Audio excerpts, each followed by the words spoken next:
بسم اللہ الرحمن الرحیم۔ وبا کے دنوں میں درود شریف پڑھنے والا وبا سے محفوظ رہتا ہے۔ جو عورت پر بری نظر ڈالتا ہے، علم کا نور اس سے چھین لیا جاتا ہے۔ باوضو رہنے سے رزق اور عمر میں اضافہ ہوتا ہے۔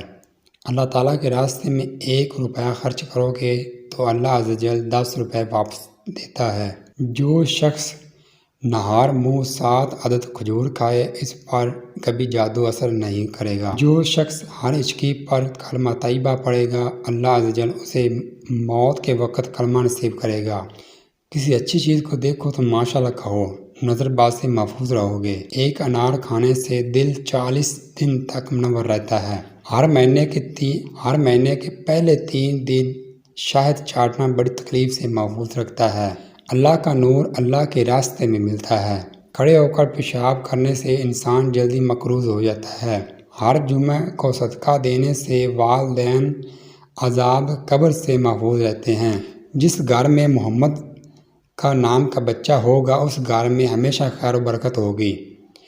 سب سے مقبول ترین وظیفہ استغفار ہے۔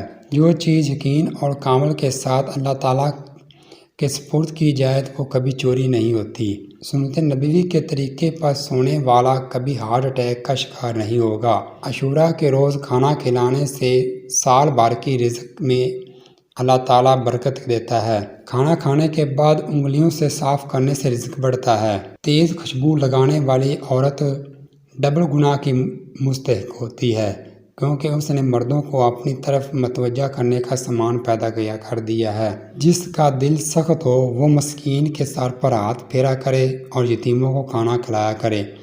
وظیفوں میں کامیابی چاہتی ہو تو ہنسنا، بولنا اور کھانا کم کر دو۔ حجاب کرنے والی خواتین کبھی کینسر میں مبتلا نہیں ہوں گی۔ جو عافیت کی دعا مانگے گا وہ ہمیشہ پرسکون رہے گا۔ والدین کو مسکرا کر دیکھنے سے نظر میں اضافہ ہوتا ہے۔ کھڑے ہو کر شلوار پہننا انسان کو سنگ دل بنا دیتا ہے۔